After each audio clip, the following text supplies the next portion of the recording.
বন্ধুরা, আজকে আমি এই ভিডিওটি বানাচ্ছি এখনকার সময় উপযোগী একটি ওষুধের নাম বলবো, যে ওষুধটি আমরা চিকেন পক্সের অর্থাৎ বসন্তের প্রতিষেধক হিসেবে ব্যবহার করি। অ্যাট দ্য সেম টাইম যদি কারোর চিকেন পক্স হয়ে যায়, সে বাচ্চা হোক বা বড়ই হোক, তাদের ক্ষেত্রে আমরা এই ওষুধটি প্রয়োগও করতে পারি। সেটি কিভাবে প্রয়োগ করতে পারি বা কিসের থেকে এই ওষুধগুলি তৈরি হয় সে সম্পর্কে আমি অল্প আমার যতটুকু যা নলেজ সেটি আমি শেয়ার করার চেষ্টা করছি। ভেরিওলিনাম এটি স্মল পক্স বা বসন্তের ক্ষত থেকে তৈরি করা হয়।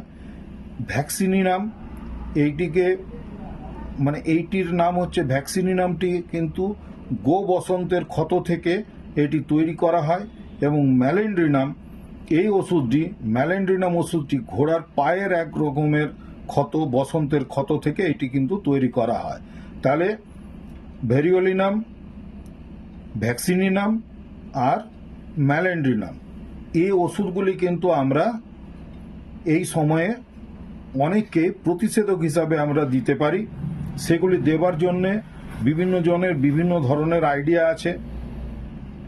আমি যেটি সাধারণত করে থাকি, যেমন ভেরিওলিনাম ওষুধটি 200 পাওয়ারের ওষুধ, পরপর 2 দিন 2টি ডোজ দিয়ে দিই। তারপরে তাদেরকে অবজারভেশনে রাখি। পিটিআরএস অর্থাৎ আমাদের যে পদ্ধতি আছে সেইটি আরও 10 দিন খাইয়ে দিই। তারপরে বলি যে প্রতিষেধকের মতন কাজ আপনার হয়ে যেতে পারে, তবে এটিতে পুরোপুরি গ্যারেন্টি দেওয়া যায় না যে একদমই হবে না, এরকম বলে দেওয়া যায় না। কারো কারো ক্ষেত্রে দেখা গেছে ওষুধ খাওয়া সত্ত্বেও হয়ে যেতে পারে, আবার কারো কারো ক্ষেত্রে দেখা যায় যে হয় না। এটা গেল আমরা প্রতিষেধক হিসাবে যখন ব্যবহার করছি সেই হিসাবে। কিন্তু এই ভেরিওলিনাম ওষুধটি কিন্তু আমরা যদি চিকিৎসা করার জন্য ব্যবহার করি, সেখানে কি কি সিমটমস আসবে সেটি সম্পর্কে আমি দু এক কথা আরও বলার চেষ্টা করছি। ভেরিওলিনাম রোগীর ক্ষেত্রে কি হয়, কোমরে তার অসহ্য ব্যথা হবে এবং তার প্রচণ্ড জ্বর থাকবে, তার মাথা ব্যথা হবে, প্রচণ্ড মাথা ব্যথা থাকবে, গা বমি বমি করতে পারে, বমি হয়েও যেতে পারে, বিশেষত দুধ খেলে তার বমি হতে পারে। চিকেন পক্স বা বসন্ত হলে আমরা সাধারণত যে পেশেন্টরা আসে তাদেরকে হয়তো দুধ আর পাউরুটি খেতে বলি বা দুধ রুটি খেতে বলি, কিন্তু সেই ক্ষেত্রে দেখা যাবে যে তার ক্ষেত্রে দুধটা কিন্তু ইনটলারেন্স হয়ে যায়, সে খেতে পারে না, সেই কথা বলবে। এবারে হচ্ছে কানের চারপাশটা তার কিন্তু বেশ গরম ভাব থাকে, পিঠ থেকে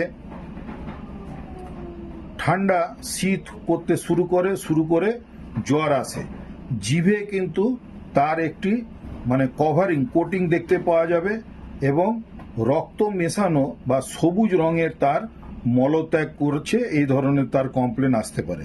গলাতেও তার ব্যথা থাকতে পারে এবং খেতে গেলে তার খুব কষ্ট, গুটি বসন্ত যেমন উপরে আমরা দেখি সেরকমই তার মুখের ভেতরেও বা গলাতেও কিন্তু দানা দানা বেরিয়ে যেতে পারে, সেই জন্য তার এই ধরনের কষ্ট হতে পারে। এবং তার কিন্তু মলত্যাগ করার সময় কিন্তু সেখানেও কিন্তু তার কষ্ট হতে পারে, এমনও হতে পারে হয়তো গোটা শরীরেই তার দানা বেরিয়ে গেছে, বসন্ত বেরিয়ে গেছে, এই ধরনের হতে পারে। এছাড়াও তার সেই সময় কিন্তু ইনডাইজেশন হবে, অর্থাৎ তার দুর্গন্ধযুক্ত মলত্যাগ হতে পারে। এই সমস্ত সিমটমসগুলি দেখে আমরা কিন্তু ভেরিওলিনাম ওষুধটি কিন্তু দিতে পারি। সেটি বাচ্চাদের ক্ষেত্রে 30 পাওয়ারের ওষুধটি দেব। 30 পাওয়ারের ওষুধটি রিপিটেশন করা যেতে পারে, সকালে, দুপুরে, রাত্রে 3 বার, অন্ততপক্ষে 3 থেকে 4 দিন দেওয়া যেতে পারে। আর 200 পাওয়ারের ওষুধটি যদি দেওয়া হয় তাহলে কিন্তু সকাল সন্ধে করে 2 দিন দিলেই আমার যতটা অভিজ্ঞতা তাতে কিন্তু সে সুস্থ হয়ে যাবে।